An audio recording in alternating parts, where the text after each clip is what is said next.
que la verdad que me estremece de verlo y como está ocurriendo, es una corriente mundial que a este nivel no ha llegado a la Argentina, por suerte, pero hemos visto tantas cosas que decíamos nosotros no vamos a llegar, no va a pasar esto en la Argentina, que la verdad que te conmueve, te estremece, te da un poco de miedo. A ver, hay un pueblo en España, en Murcia, que se llama Torre Pacheco. Esta semana estos últimos días, Torre Pacheco fue noticia a nivel nacional en España y también repercutió en todos los medios del mundo, más chiquito por supuesto, porque esto ocurrió en España y las cosas repercuten más en el lugar donde pasan, porque se produjo una acusación de un delito, creo que fue una violación.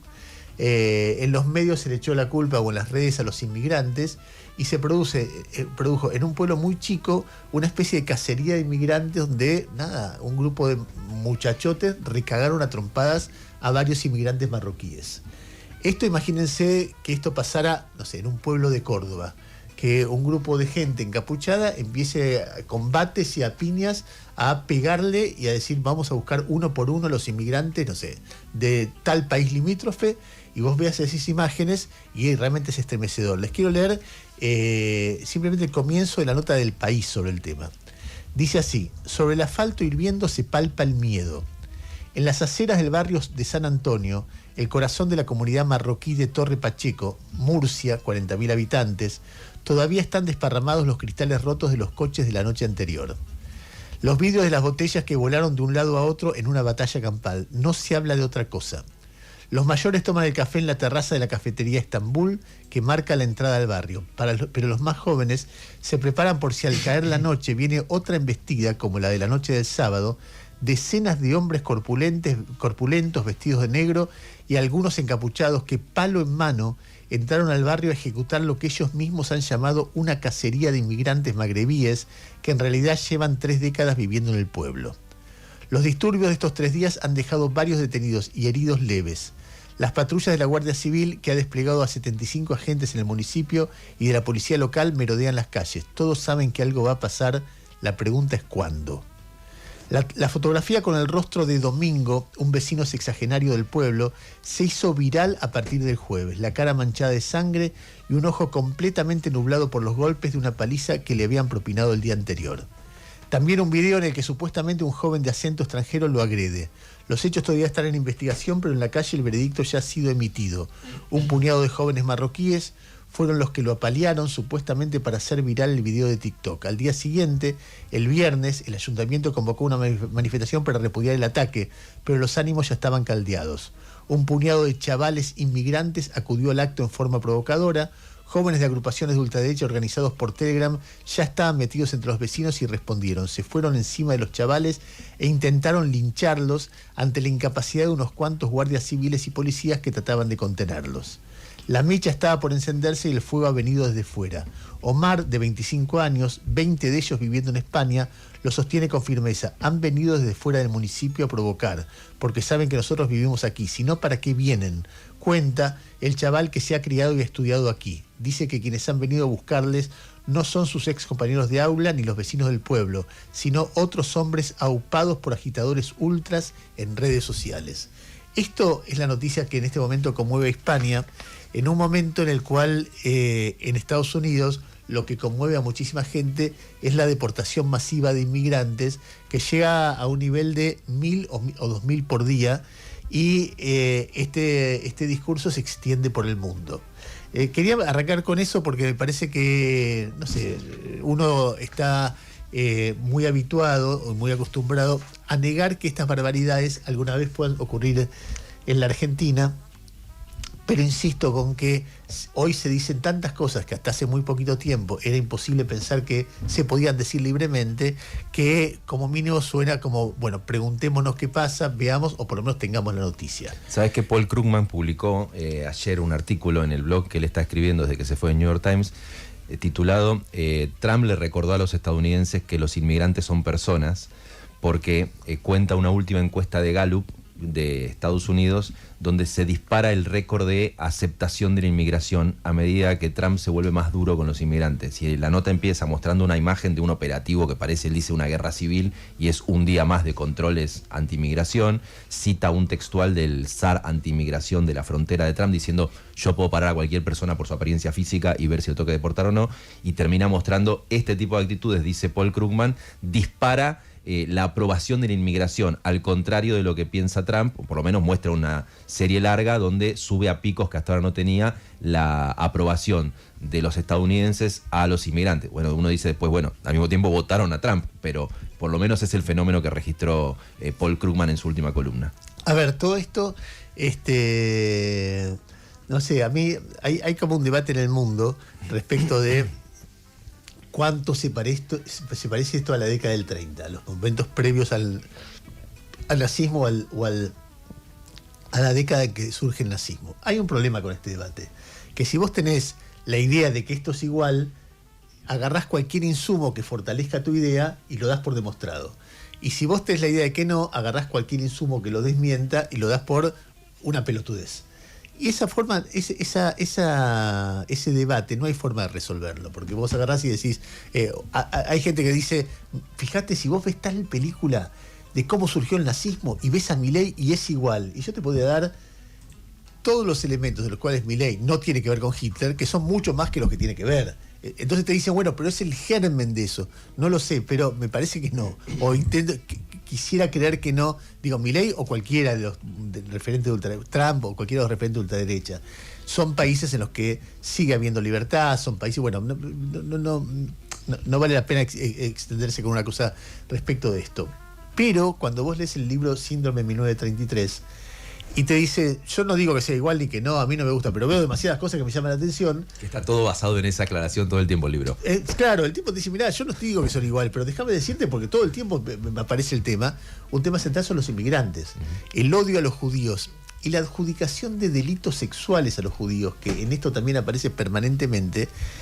Era el odio al inmigrante, porque los judíos, mayoritariamente, el judío al que dibujaban no era el judío alemán, ya integrado, profesional, sino el judío que venía de Polonia, de los países del este, pobre y muy religioso, y muy encerrado en sí mismo, con ropas particulares, etc. Entonces hacían una cosa de, fíjate los inmigrantes. En ese momento los judíos eran los inmigrantes. Le sacás la palabra judío y usás la palabra inmigrante. Y claro, los inmigrantes son los que matan nuestras mascotas, los que violan nuestras mujeres, los que, bueno, todo eso que y destaca después de mucho tiempo de propaganda, en algunas personas que no están muy bien, este tipo de agresividad, ¿no? Y está bueno siempre, es muy útil para muchas sociedades poner los problemas que uno tiene como culpabilidad en otro, y sobre todo si el otro es débil. Nosotros somos un país de inmigrantes y sabemos lo que significó para este país la inmigración, y que sigue significando la inmigración. El otro día me contaban que en el Pele la población de inmigrantes de países limítrofes, es decir, chicos que dan examen de ingreso para entrar al Pele y entran, está en un 30-40%. O sea, sigue habiendo como inmigrantes que entran y se forman pero bueno. Ayer me contaba cosas que uno registra de pasada. Agustín, mi compañero acá de Buenas Tardes China, me dice, nos eliminaron en el torneo que juego de fútbol. ¿Quién te eliminó? El equipo de los venezolanos. Digo, no te pueden eliminar unos venezolanos. Me dice, no, pero eso es lo que jugaban. Y de golpe es el equipo de los venezolanos. Sí, acá hay una comunidad, acá hay un mundo venezolano que uno no conoce, pero lleno de cultura, de vínculos, bueno, cuestiones, yo dejé de andar en Cabify, me dicen acá. Claro. Cabify, que es la mejor. Pero dejé de andar en Cabify, entonces no hablo pero era una fuente de información sobre el mundo venezolano buenísima. Bueno, bajamos al argentino un cachito. Nosotros acabamos de terminar o estamos empezando, dejando atrás una semana donde el gobierno tuvo realmente momentos muy malos, muy malos. Desde distintas cosas que pasaron. La aparición de algunas cosas menores, del pastor evangélico que transforma los pesos en dólares, después de que Milei fue ahí, es un momento malo para el gobierno, porque te preguntas, che, ¿con quién está Milei? Después, la discusión sobre la decisión de Milei de no ir a Tucumán por el 9 de julio, argumentando que había niebla, después que se conocía que no iba ninguno de los gobernadores a los que había convocado, es otro momento malo. El episodio en el cual todos salen a desmentir un video de Fantino, donde Fantino dice, che, el dólar se va al cuerno, es otro momento malo porque muestra desesperación frente a la situación económica, etcétera. Y el momento más malo de todos sigue, falta uno más todavía, sigue con lo que pasó en el Parlamento, esa derrota abrumadora de Milei, que da para preguntarse en qué están los gobernadores, porque si los gobernadores se enfrentan a Milei, son bichos políticos. Evidentemente, si lo enfrentan es porque perciben que tienen una fortaleza frente a él que antes no tenían, o algo pasa respecto de esto. Y el último momento es la vicepresidenta diciendo cualquier cosa del gobierno y polemizando con Milei, ya no sobre la forma, sino sobre el fondo de su política. Entonces vos ves todo eso y decís, yo veía algunos comentaristas que decían, es el peor momento del gobierno.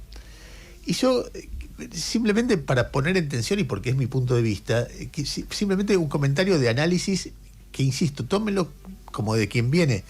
Finalmente el análisis está sesgado por tu formación, tus herramientas, y por lo que uno percibe la realidad. A mí me parece que hay dos deseos de sectores que aman al gobierno o que odian al gobierno, que creen que Milei está a punto de ser coronado emperador de Roma o que Milei está a punto de caer.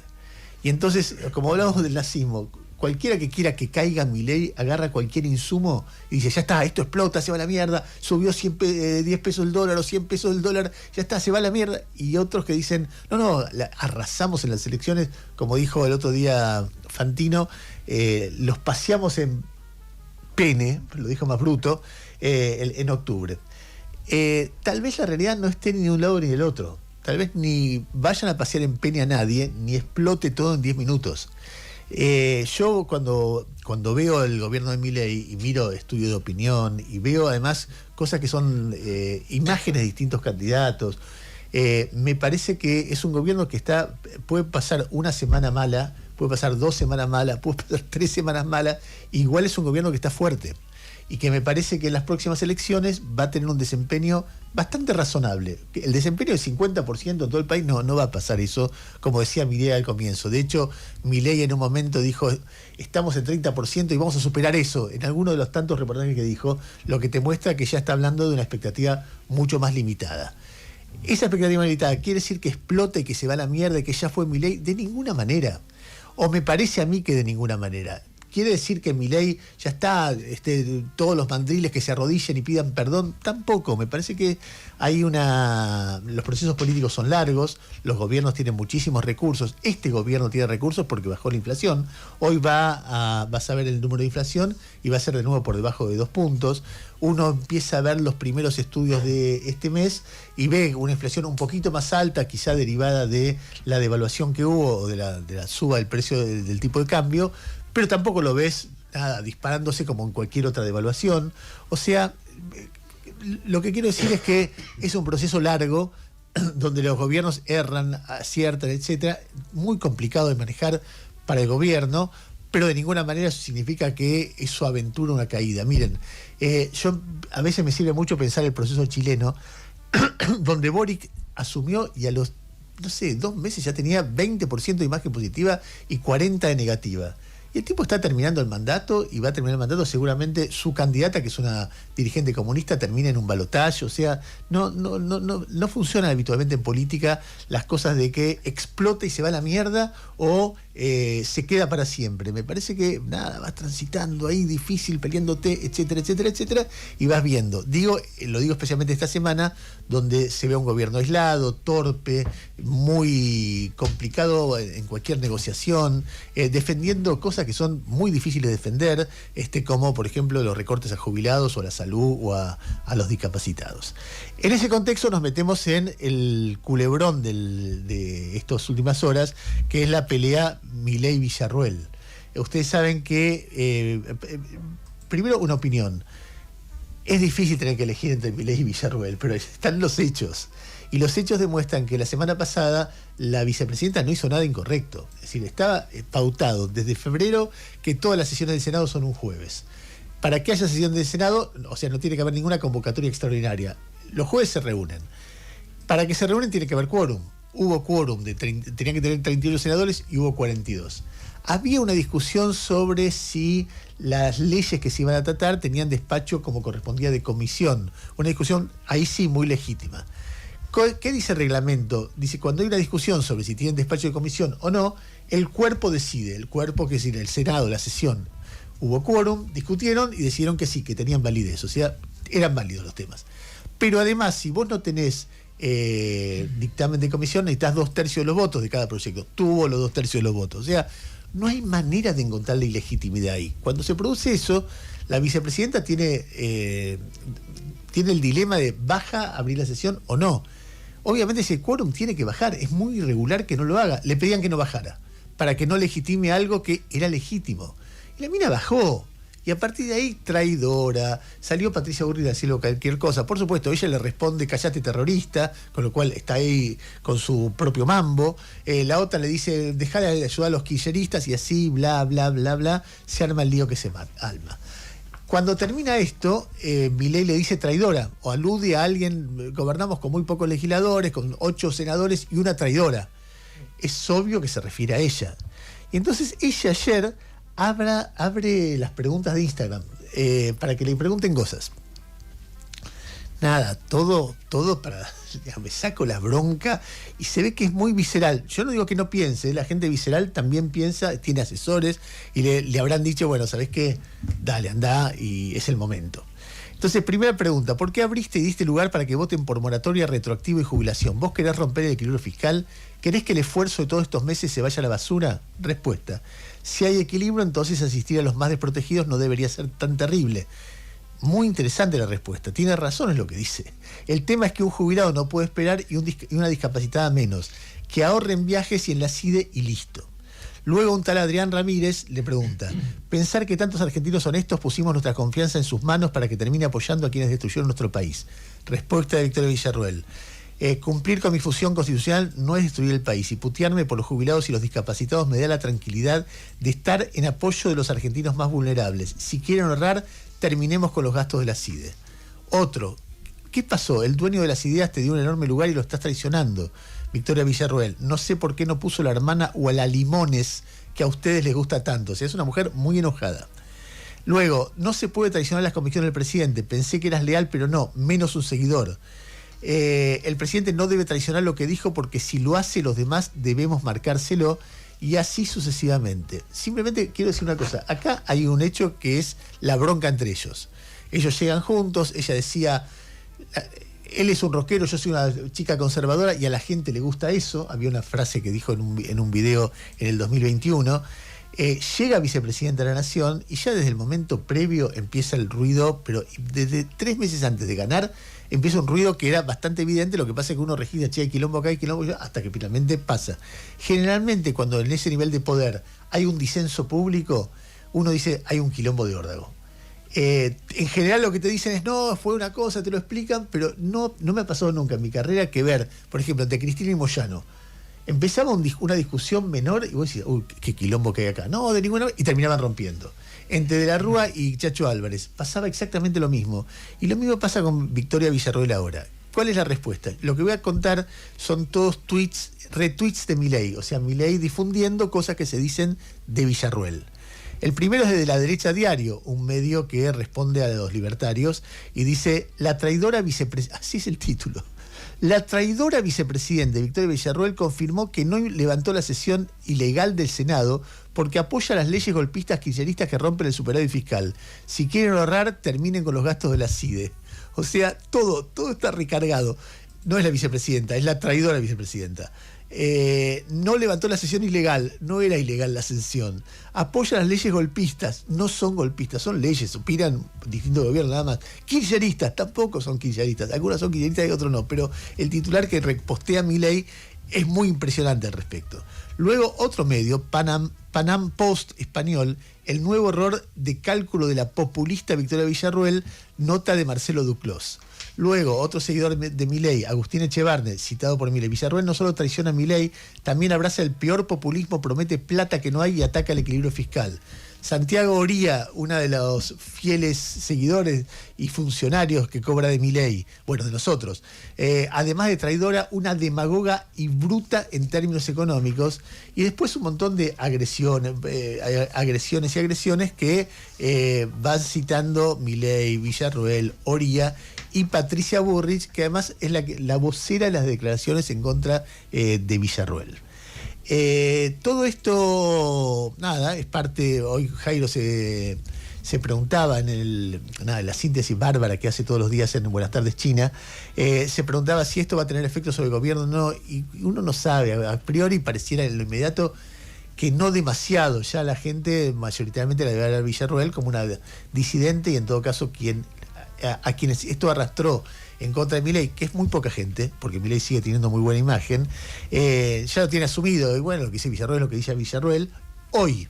A la larga, qué sé yo, cuando renunció Chacho Álvarez, uno decía, bueno, ya está, se fue, ¿qué importancia podría tener en el futuro? Tomó la decisión y se fue.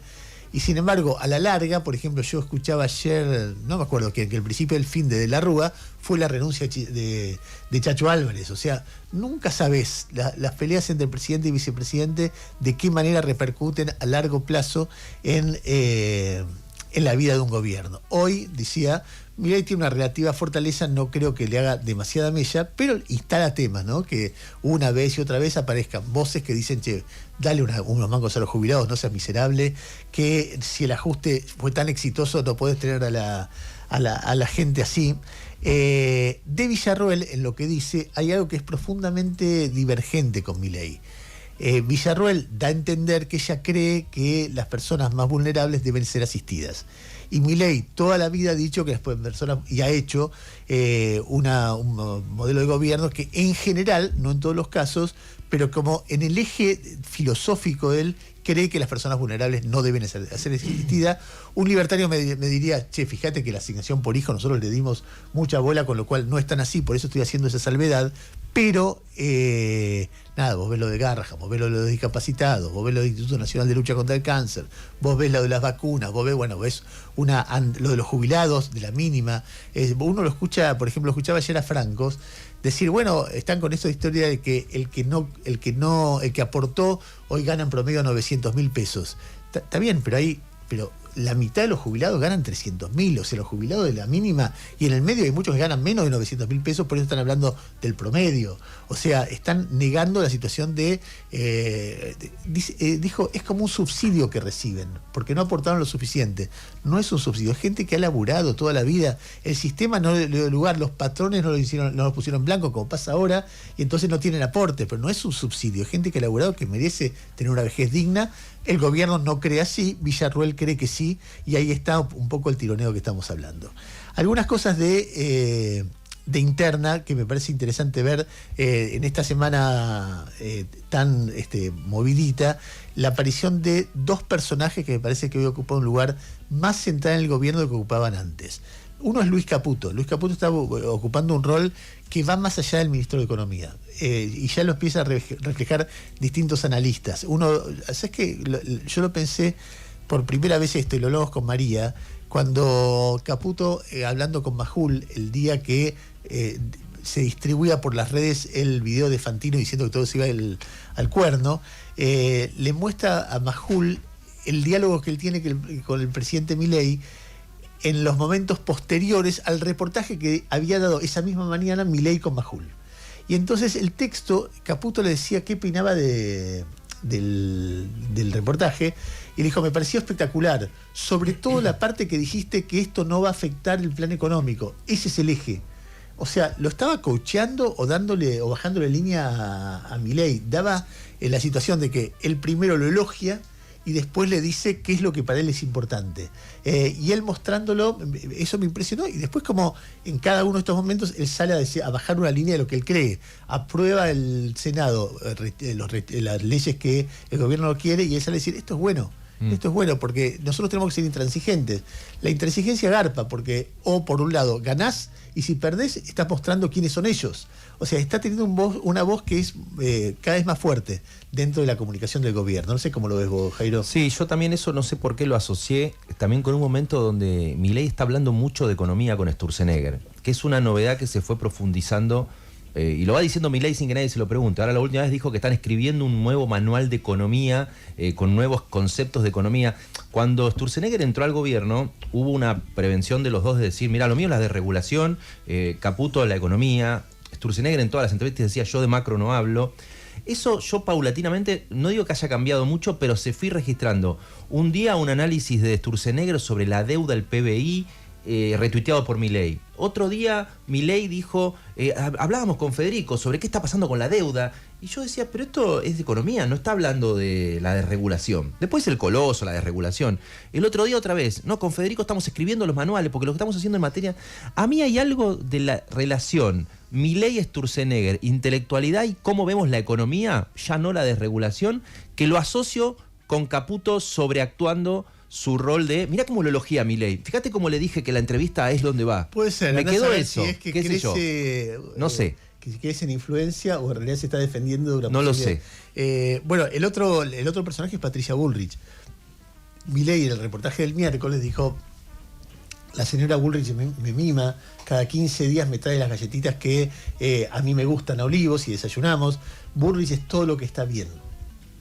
Patricia Bullrich aparece como vocera en la pelea con Villarroel y ayer a la mañana va a Olivos, desayuna con Milei y la prensa de presidencia toma la foto donde están en primer plano unas galletitas que son unas galletitas de maicena con una cobertura de chocolate, sí, bastante comunes, un poco pastosas, sí, te diría, pero bueno, te puede gustar, no son feas. ¿Quién daría por tener ahora esas galletitas? Si Bullrich nos quisiera un poco, que no es el caso, por ahí nos manda lo que le quede. Lo que le quede. No sé si lo que le quede, ahí ya me complica. ¿Quién las prueba? Y el otro personaje es Adorni haciendo algo muy provocativo que se llama Fake 78. O sea, nos dicen que somos como los kirchneristas en los métodos. Ningún problema. Sí, somos como los kirchneristas y vamos a escrachar periodistas. Y entonces hace una serie de scratches. A ver si podemos poner, porque hay un involucrado en uno de los scratches o discute con periodistas. Es el audio número 6. Discute con periodistas uno por uno, pone una parte. O sea, para hacer 678, sabés lo que le falta, ¿no? Porque 678 eran editados, había toda una cosa de producción televisiva. Este es un chabón que habla, muestra una parte y da su opinión. En general, no ha demostrado ninguna falsedad. Lo que ha dicho es enfoques distintos a los de los periodistas, pero siempre con indignación y qué sé yo. Y en un caso se refiere a Jairo Stracha. Ah, mira. Escuchá.